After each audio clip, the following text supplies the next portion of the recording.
आज की वीडियो में हम फ्लो चार्ट के बारे में पढ़ेंगे। और जैसा कि आप लोग अपनी स्क्रीन के ऊपर देख सकते हैं, यहाँ पे लिखा हुआ भी है कि pictorial representation of algorithm.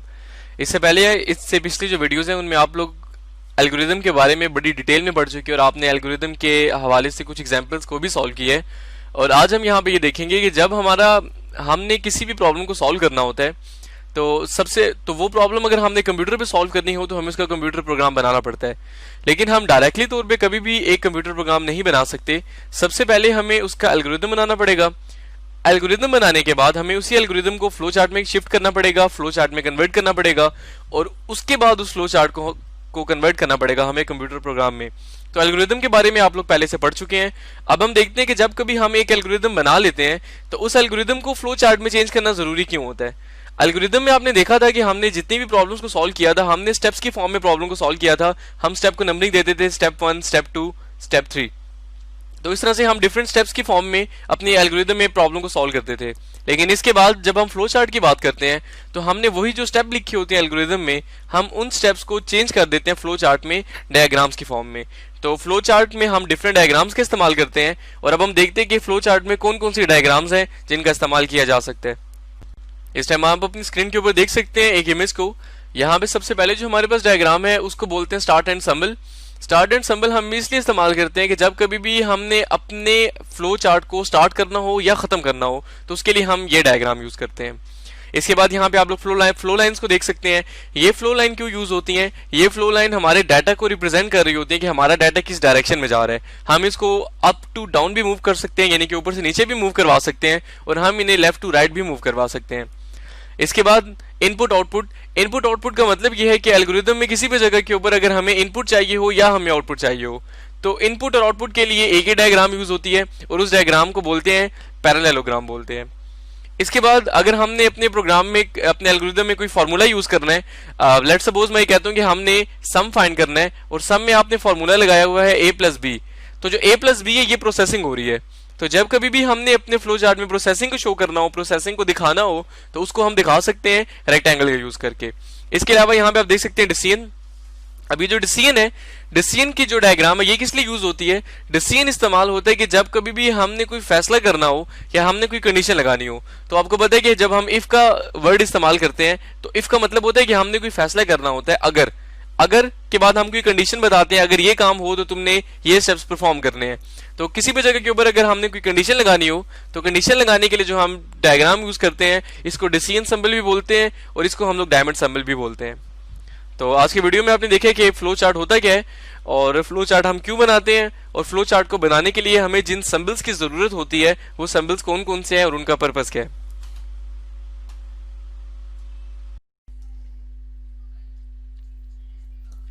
Hello students, हमारी आज की वीडियो का टॉपिक है फ्लो चार्ट सिंबल्स। इस वीडियो में हम वो मुख्तलिफ फ्लो चार्ट सिंबल्स को देखेंगे और समझेंगे एग्जाम्पल्स के साथ जिनको यूज करके हम लोग एक फ्लो चार्ट को बनाते हैं।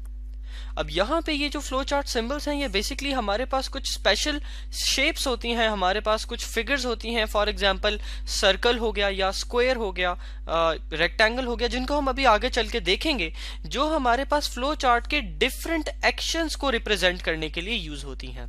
हम देखेंगे कि यहाँ पे जितनी हम लोग डिफरेंट स्पेशल शेप्स बनाएंगे वो हर शेप जो होगी एक मुख्तलिफ एक्शन को रिप्रेजेंट करेगी।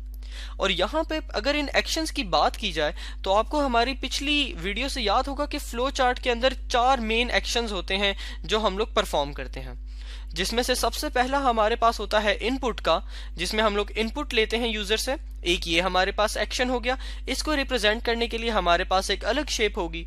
इसी तरह फिर हमारे पास दूसरा एक्शन होता है प्रोसेसिंग करने का, जिसको रिप्रेजेंट करने के लिए हमारे पास एक अलग शेप है। फिर इसी तरह हमारे पास डिसीजन के लिए हमारे पास अलग शेप होती है और आउटपुट्स के लिए हमारे पास एक अलग शेप होती है। अब हम आगे चलते हैं और इन सिंबल्स यानी इन शेप्स के बारे में पढ़ते हैं। इस टाइम बोर्ड पर हम लोग अपनी पहली शेप देख सकते हैं, यानी अपना पहला सिंबल देख सकते हैं, जो कि है ओवल।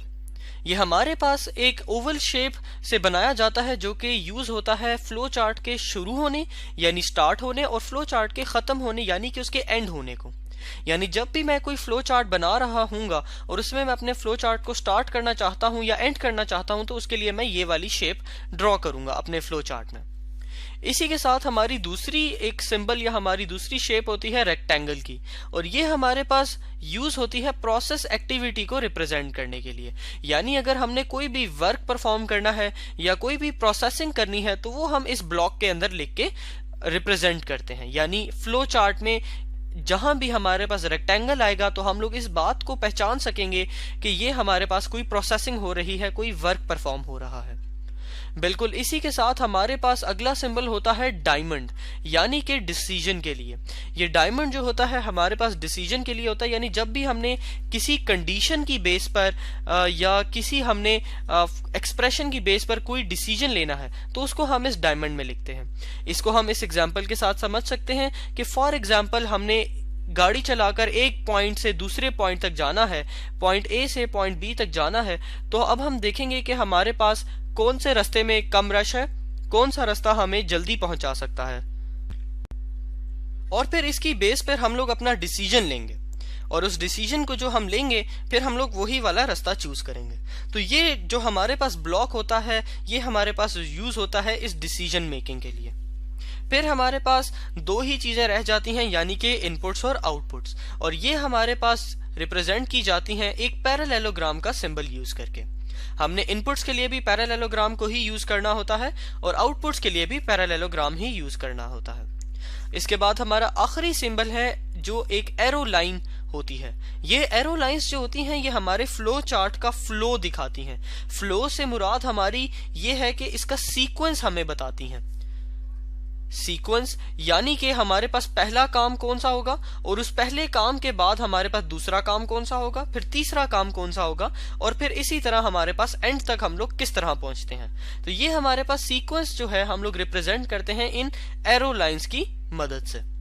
अब यहाँ पर हमने इन सिंबल्स में एक इंपॉर्टेंट बात जो याद रखनी है वो ये है कि हम लोगों ने इन सिंबल्स के अंदर लिखना होता है कि ये क्या है। यानी फॉर एग्जांपल अगर मैंने ये वाला सिंबल ड्रॉ किया है अपने फ्लो चार्ट के अंदर तो मैं इसके अंदर लिख दूंगा कि ये मेरे पास फॉर एग्जांपल स्टार्ट के लिए है। यहाँ पर मैं वो कंडीशन लिख दूंगा जिसकी बेस पर मैं डिसीजन लेना चाहता हूँ। तो फॉर एग्जाम्पल मैंने एक डिसीजन लेना है अपनी अवेलेबल कॉस्ट की बेसिस पर, अपनी अवेलेबल कॉस्ट की बेसिस पर, कि अगर तो मेरे पास जो पैसे अवेलेबल हैं वो 50 से ज्यादा हैं तो मैं एक शर्ट बाय कर लूं, अगर 50 से कम है तो मैं शर्ट बाय ना करूं। तो मेरे पास कंडीशन क्या है कि जो मेरी कॉस्ट है यानी कि सी जो है मेरे पास ग्रेटर होना चाहिए 50 से। तो ये हमारे पास इसके अंदर क्या लिखी जाती है, कंडीशन। और इस चीज को अभी इसी वीडियो में हम लोग आगे एक एग्जाम्पल के साथ भी समझेंगे। यहाँ पर फिर हमारे पास रेक्टेंगल है जिसके अंदर जो हमने वर्क परफॉर्म करना होता है वो लिखते हैं। फॉर एग्जाम्पल अगर हमने दो नंबर्स को ऐड करना है तो इसके अंदर हम लोग लिख देंगे x + y। इसी तरह पैरेललोग्राम के लिए हम लोग इनपुट्स और आउटपुट्स यूज करते हैं। तो अगर तो ये इनपुट के लिए यूज हो रहा है तो यहाँ पर हम लोग इनपुट्स लिख देंगे, और अगर आउटपुट के लिए यूज हो रहा होता तो यहाँ पर हम लोग आउटपुट लिख देते। अब आगे चलते हैं और इन सिंबल्स की मदद से हम लोग एक एग्जाम्पल फ्लो चार्ट बनाते हैं। अब इस एग्जाम्पल फ्लो चार्ट के अंदर हम लोग एक ऐसी एग्जाम्पल सॉल्व करेंगे जिसमें हम यूजर से दो नंबर्स लेकर उनका सम परफॉर्म करेंगे। तो सबसे पहले हमने फ्लो चार्ट को स्टार्ट करने के लिए एक ओवल बनाया और उसके अंदर हमने लिख दिया स्टार्ट। और स्टार्ट के बाद हमारे पास फ्लो कहाँ चला जाएगा, फ्लो हमारे पास चला जाएगा इनपुट की तरफ, क्योंकि इस पॉइंट पर हमने यूजर से दो नंबर्स इनपुट लेने हैं। तो यहाँ पर हम लोग लिख देंगे इनपुट। यहाँ जब हमने दो नंबर्स यहाँ पर इनपुट ले ली तो फॉर एग्जाम्पल वो नंबर्स थे हमारे पास x और y। अब ये इनपुट लेने के बाद मैंने इन दोनों नंबर्स का सम करना है, तो ये इनपुट लेने के बाद मेरे पास फ्लो जो है इस रेक्टेंगल की तरफ आ जाएगा, जो कि जिस तरह आपको याद होगा यूज होता है प्रोसेसिंग के लिए।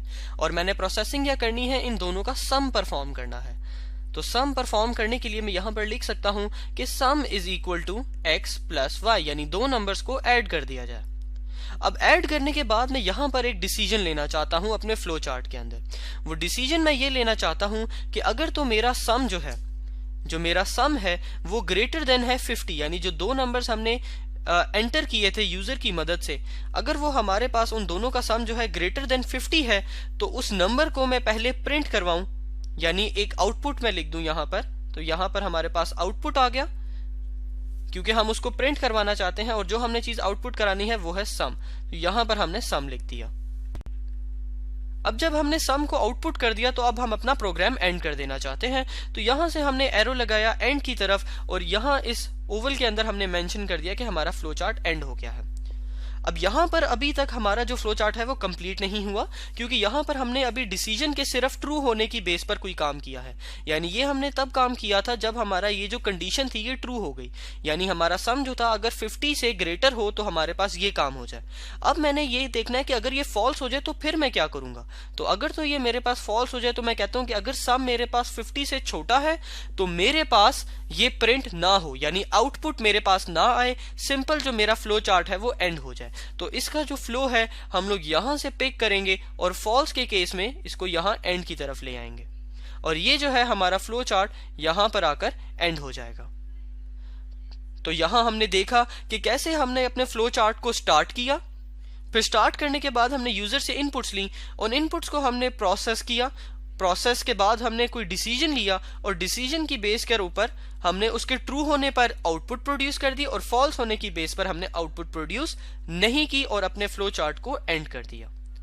इस फ्लो चार्ट्स की जो हमने एग्जांपल की है इसमें आप वो दीगर सिंबल्स को नोट कर सकते हैं जो हमने यहाँ पर यूज किए हैं, और ये बिल्कुल उन्हीं की तरह हैं जो हमने यहाँ पर डिस्कस किए थे। यानी हमने स्टार्ट के लिए ओवल यूज किया था, स्टार्ट और एंड दोनों के लिए, इनपुट और आउटपुट दोनों के लिए हमने पैरेललोग्राम, प्रोसेसिंग के लिए रेक्टेंगल यानी सम के लिए, डिसीजन के लिए हमने डायमंड। तो इस एग्जाम्पल के थ्रू हमने काफी डिटेल में समझा कि हम लोग फ्लो चार्ट सिंबल्स को कैसे यूज करते हैं। Thank you students.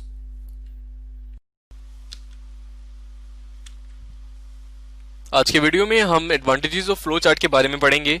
यानी कि हम ये पढ़ेंगे कि अगर हम फ्लो चार्ट का इस्तेमाल करते हैं, हम फ्लो चार्ट को बनाते हैं, तो फ्लो चार्ट को बनाने के बाद हमें किन चीज़ों के फायदे हो सकते हैं। तो सबसे पहले जो एक सबसे मेन एडवांटेज है फ्लो चार्ट का, वो ये है easy to understand the logic. अब easy to understand the logic का मतलब यह है कि जब हम लोग अपना एल्गोरिदम लिखते हैं तो आप जैसे कि पहली वीडियोस में देख चुके हैं कि हमारा एल्गोरिदम जो होता है वो नेचुरल लैंग्वेज में होता है, यानी कि नॉर्मल इंग्लिश में होता है। तो इंग्लिश में एक पूरी की पूरी लॉजिक को समझना इतना आसान नहीं होता जितना आसान इस तरह से हो सकता है कि अगर वही लॉजिक हमारे सामने फ्लो चार्ट की फॉर्म में यानी कि डायग्राम्स की फॉर्म में रिप्रेजेंट हो जाए। तो जब चीजें डायग्राम की फॉर्म में हमारे सामने रिप्रेजेंट होंगी तो जो उनकी लॉजिक होगी उनको समझना हमारे लिए बहुत आसान हो जाएगा। इसके बाद जो इसका नेक्स्ट एडवांटेज यानी कि जो अगला फायदा वो ये है easy to maintain. Easy to maintain का मतलब ये है कि अगर आगे चल के हमें अपने एल्गोरिदम के लॉजिक में या हमें अपने पूरे के पूरे सिस्टम में कोई चेंज करना पड़ जाता है या हमें कोई चीज अपडेट करनी पड़ जाती है, तो क्योंकि फ्लो चार्ट में कंप्लीट डायग्राम हमारे सामने आ रही होती है तो उसको मेंटेन करना, उसको मैनेज करना बहुत आसान हो जाता है कंपैरेटिवली कि हम एक पूरे के पूरे एल्गोरिदम को या पूरे के पूरे कंप्यूटर प्रोग्राम को पहले मेंटेन करें। उसके बाद है help in detecting errors. Help in detecting errors का मतलब यह है कि ये हमें एरर फाइंड करने में मदद फराहम कर सकता है।